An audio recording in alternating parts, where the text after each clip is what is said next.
Darci's Corner, May 27th, 2023. Still in Alberta. Um, Lots is happening right now because my bees are active and I'm out, and I just had to go do a bunch of stuff for that. Um, I'm a lot more active socially now. I go to several different bars and I sit with several different groups, and I'm welcome in those groups, in those bars.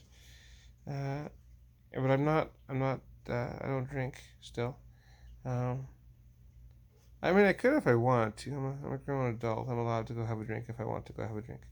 But I don't go have drinks because I don't like the feeling of hangovers, and I don't like the idea that I might be drunk and be driving and lose my license. That would be unpleasant. My Mormon roots are still pretty strong that way. I don't really want to drink. Um, but I do want the social environment. That's what I want. And I can have the pot for free, and I can karaoke for free, and occasionally I do spend money on other things, but mostly I'm not spending money. I guess I feel the need to justify that I'm not just being a welfare bum, uh, but kind of I am, and I'm just collecting EI and going to the bar all the time. But I wish I had better employment opportunities right now, because I would take them. If I could go work in a construction company or on a flagging crew or whatever, I would go and do that. I would go work in a yard somewhere and load trucks or unload things or whatever, if those opportunities were available to me now. And I've been applying to things, but uh, I'm older. Uh, my ADHD complications are starting to show up in my work history.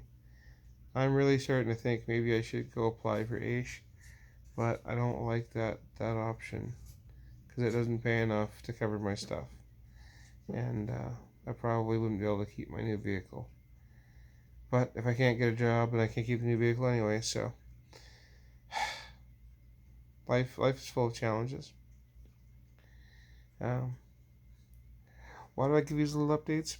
I don't know. It's fun, I guess. It's almost like a Dear Diary, but not. I had a lady on Thursday night spend like 2 hours trying to convince me that I wasn't really a woman, and if I would just accept that, I would be so much happier. And she was explaining to me that I wasn't a woman because of biology, and she knows all about biology because she's a cocktail waitress.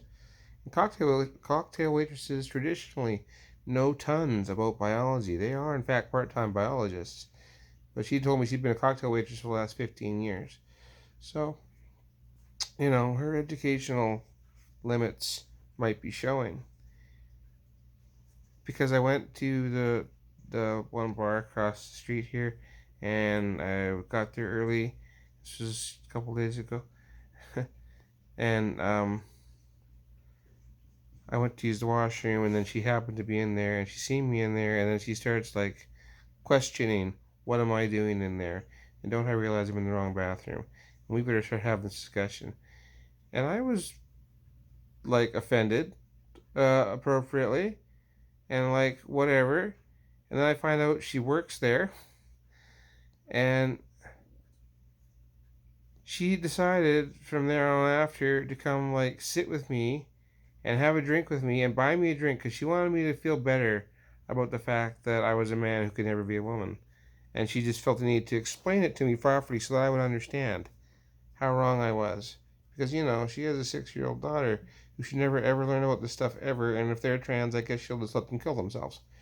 Because that's the type of mom she is, apparently. Like, she just was all hung up on the gender thing, and she knew what gender was because, there's only two of them, and therefore nothing else matters. And I'm like, that's transphobic.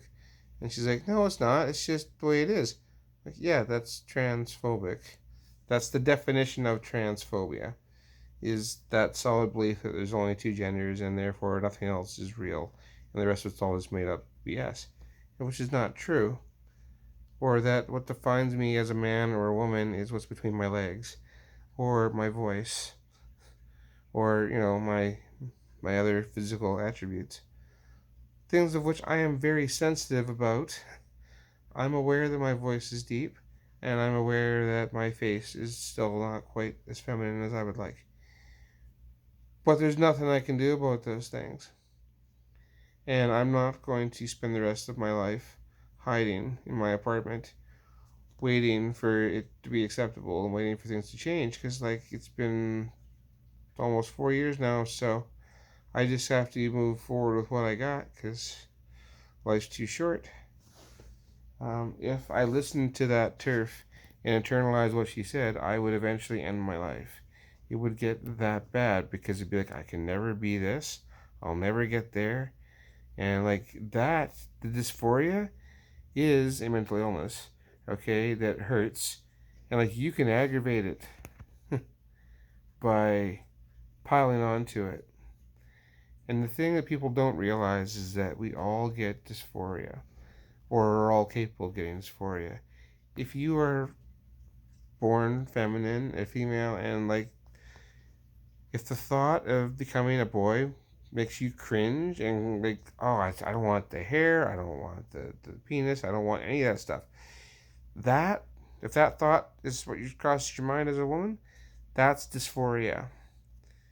If you're born a man and the idea of you having breasts, or you having a vag, or you having whatever, but the idea of you actually doing that being you, if that oh, I don't want that, right? That's because you're not trans. But that disgust or that dismissal, that uncomfortableness, that is dysphoria. We all have dysphoria when our genders are wrong or thinking about our genders being wrong. It's just most of us don't experience it on a regular basis. So it exists in everybody. It's just that we don't recognize it for what it is. Anyway, she spent several hours sitting next to me trying to be nice, trying to make me feel better about myself and give me beauty tips, but then also trying to make sure that I knew that I was never going to be a woman. And I'm like, oh, you can live long and suck it, lady. I don't have to justify an effing thing to you. And yet, I stayed there for the longest time beside her because she was talking to me and she was touching my arm, and I'm realizing and remembering oh, I really am more of a lesbian. Because even though this person's ideas and this garbage coming out of their face is disgusting me, I'm tolerating it because I want that connection with a human being who's going to sit next to me and talk to me and tell me things.